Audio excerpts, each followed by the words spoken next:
Coucou la commu à Magat, j'espère que vous allez bien. Je vous embarque avec moi au Bénin.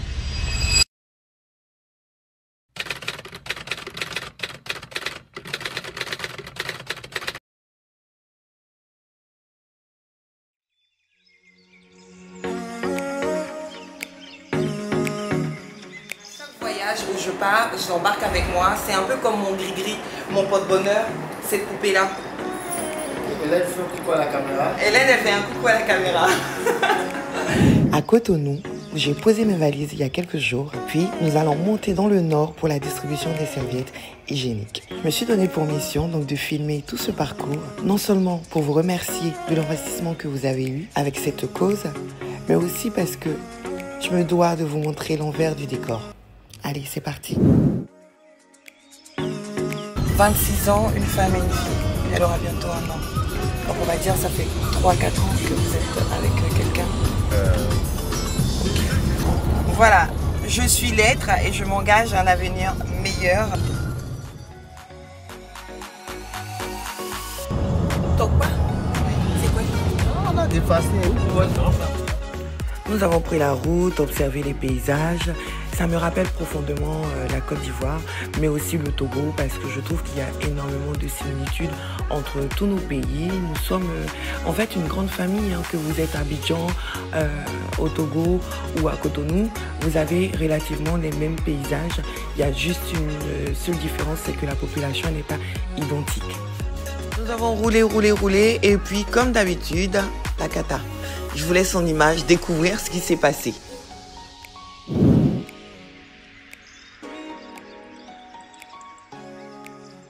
Comme d'habitude, tout se passe jamais comme prévu. Et du coup, nous sommes en panne. On s'est arrêté ici, on est à Boïcon. Yes. À Boïcon, et la voiture, elle ne marche plus. Donc, je pense qu'on va chercher un endroit où se mettre un petit peu à l'ombre le temps que les mécaniciens nous regardent. Et en plus, comme à chaque fois, c'est merveilleux la vie, on est tombé en panne, en fait, juste à côté d'un garage. Et ça, c'est le destin.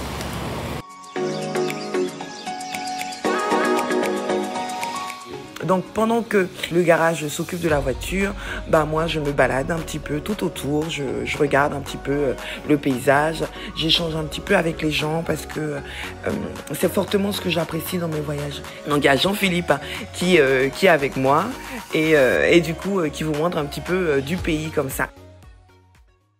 Cette terre rouge, à chaque fois que je pars quelque part et que je retrouve cette terre rouge, mon cœur s'emballe. Regardez-la bien et elle donne un éclat à la peau. C'est Mouillon Gandhi. J'ai déjà acheté Mouillon Gandhi. Je suis tombée sur cette jeune fille avec son petit frère qui s'appelle Samuel. En fait, le lieu où il y a les tôles, la table et l'assiette là, c'est en fait un lieu où ils font leur commerce. C'est leur stand. Donc ils viennent en fait faire des gaous. C'est des sortes de beignets. En Côte d'Ivoire, ça s'appelle des gaous. C'est fait avec de l'haricot. Un sourire du fond du cœur, ça n'a pas de prix.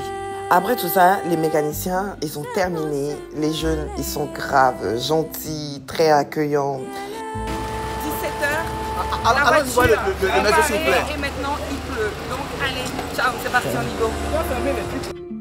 Vous vous souvenez, quand on est arrivé à Boïcon, nous sommes tombés en panne de midi à plus de 17h passées. Ils ont essayé de réparer tout. On a repris la route. Sauf que, comme d'hab, je dis, c'est jamais la fin. Quand tu penses que c'est fini, c'est jamais fini. Bim, une autre panne. Ah, on a la chance, hein? Toujours la chance. On a de la chance. La chance est toujours avec nous. Oh Dieu, il est avec nous, hein? Purée. Cette journée, elle est extraordinaire parce que on tombe en panne à côté d'un garage. On y passe des heures, donc de midi jusqu'à 17h. Et finalement, au moment où on doit partir, il se met à pleuvoir. On quitte et là, on continue dans le nord et on tombe en panne. Plus de gasoil, plus d'essence. Et en fait, juste là, à même pas 1 kilomètre, on pourrait avoir du gasoil. Et je pense pour moi que c'est juste extraordinaire tout ceci. En fait, c'est juste une leçon de vie. Après, il ne faut pas qu'on crie trop victoire. Angelo, il est en train de ramener... Regarde derrière toi, les bidons. C'est pour nous qui viennent avec tous ces bidons. Oui. Oh là là, c'est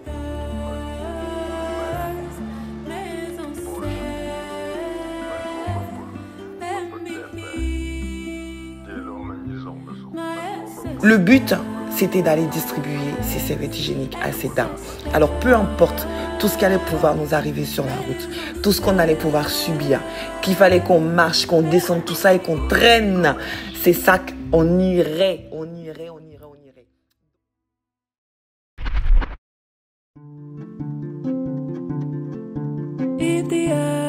Voilà, nous sommes arrivés le lendemain matin. Je me suis mise sur mon 31. Donc une merveilleuse robe emportée par avec le tissu écru que vous connaissez déjà. Et j'avais le trac.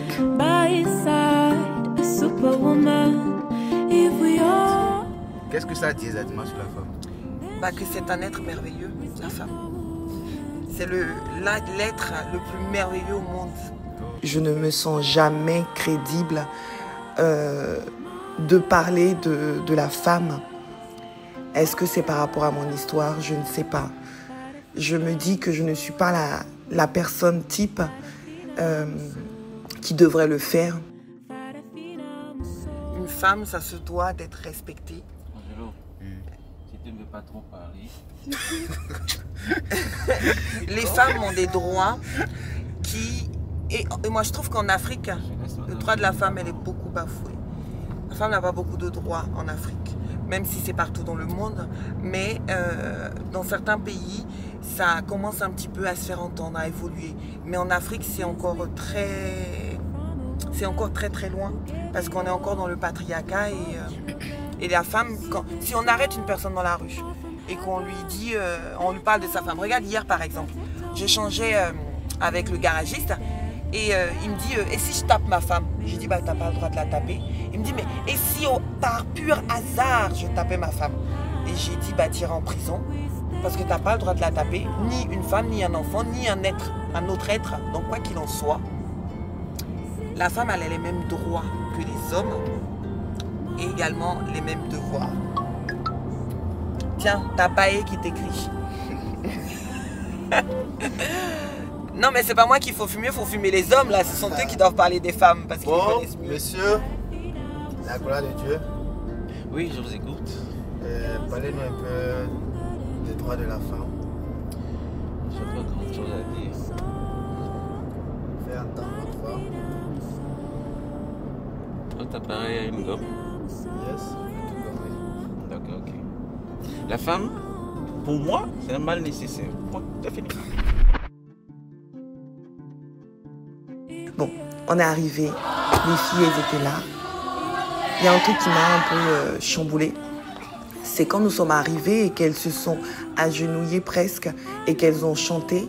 Alors c'est culturel ici, en Europe ça ne l'est pas du tout et ça m'a mis très mal à l'aise.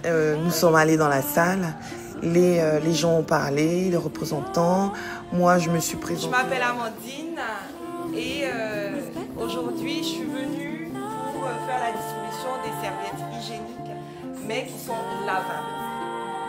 J'ai abordé donc le sujet des serviettes hygiéniques lavables en leur expliquant comment l'utiliser, comment l'entretenir, comment le poser, etc. Et puis voilà.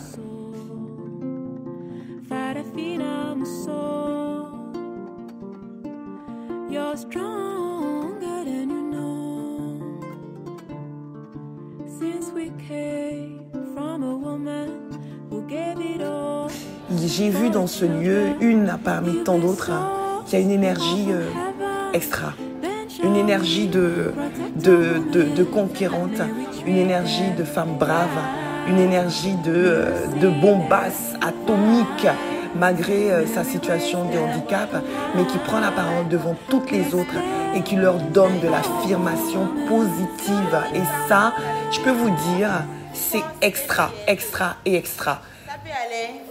Femme, force et fierté. Femme, force et fierté. Femme, force et fierté.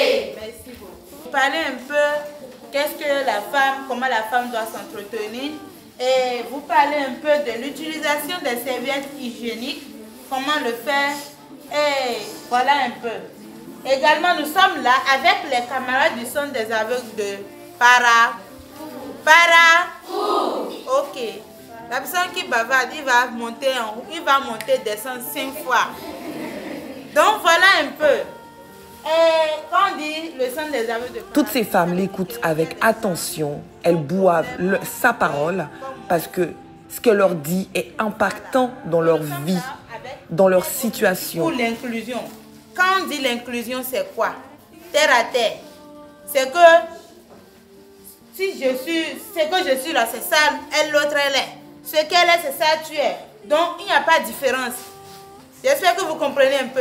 Oui. Il n'y a pas quoi, hein? Différence. Et aussi, nous laver proprement. Éviter d'utiliser des savons parfumés pour les laver. Et aussi, elle nous a parlé aussi de comment entretenir nos cheveux. Vers les cheveux aussi, de ne pas laver notre tête avec du savon parfumé. Seulement avec du savon simple qu'on appelle parmida. Les petits parmidas qu'on vend à 100 francs. 200 maintenant. Sans l'odeur. On peut laver avec nos savons boules, communément appelés kongi. C'est bon? Oui. Merci. Une personne de centre. On avait parlé sur les menstrues. Comment entretenir les couches? Pour les laver, on doit rincer ça 3 fois ou bien 4 fois d'abord avant de prendre maintenant savon pour laver ça. Et si on lave ça, de ne pas sécher ça dans la chambre et dans la chambre sous l'ombre, que de sécher ça sous soleil pour que les déchets qui étaient dedans vont bien sortir. C'est tout? Et que de laver bien.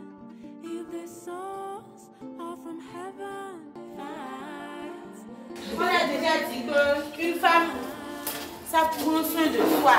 Quand tu es une femme et que tu ne prends pas soin de toi-même là, les gens vont te fuir. Puis, on passe à la distribution des serviettes hygiéniques. Certaines découvrent. T'en as qui sont beaucoup plus timides que d'autres, qui ont un petit peu peur avec la caméra, etc.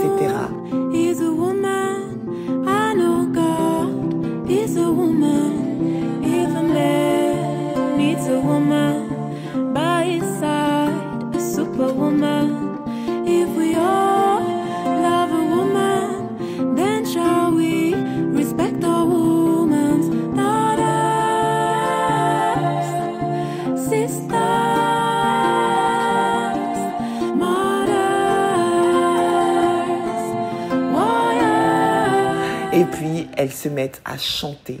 Et ça résonne dans mon être.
Ça fait écho.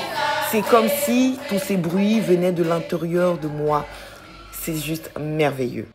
Coucou la communauté Amagat, j'espère que vous allez bien. Aujourd'hui nous sommes donc à Parakou, dans le centre des aveugles, pour la distribution des serviettes hygiéniques lavables que vous avez toutes contribué. Je voulais profiter de cet instant et vous remercier chacune au travers de toute la France, mais également au travers de toutes vos réalisations, puisqu'aujourd'hui, grâce à tous vos dons, nous avons pu en distribuer à chacune d'entre nous 10 serviettes hygiéniques lavables. Voilà, j'avais juste envie de vous présenter juste cette image-là et en espérant que vous aurez juste un simple retour en image de votre contribution. Une photo pour immortaliser tout ceci. En plus, nous sommes allés dans un autre centre de distribution. Sur la route, nous sommes encore tombés en panne. L'essence coulait de la voiture, donc on a dû s'arrêter dans un endroit, reprendre une voiture, repartir, redistribuer. C'est que nous-mêmes, on devienne acteurs de nos propres besoins et qu'on n'attende pas que ce soit les autres qui le fassent pour nous.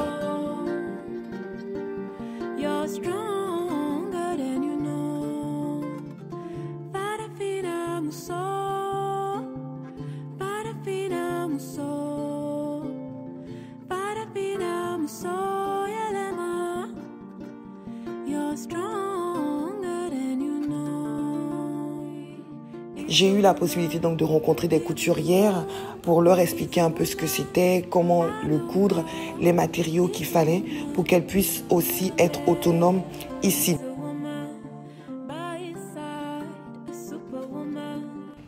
Puis nous sommes rentrés à Cotonou et encore tombés en panne. Et on a roulé comme ça avec tout l'essence qui coulait en dessous de la voiture jusqu'à ce qu'on arrive encore à Cotonou. Il était très tard avec beaucoup de fatigue. Franchement, si c'était à refaire, je le referais avec beaucoup de plaisir. Je n'ai pas la possibilité d'aider tout le monde. Je n'ai pas les moyens et les ressources nécessaires pour le faire. Un jour, nous le ferons quand l'on pourra. Mais à notre petite échelle, toute petite action que nous pourrons mettre en place, nous le ferons tant que cela peut impacter dans la vie des gens. Je vais vous laisser sur ces images. Merci beaucoup, merci à tous. Merci à la prochaine, à l'édition prochaine.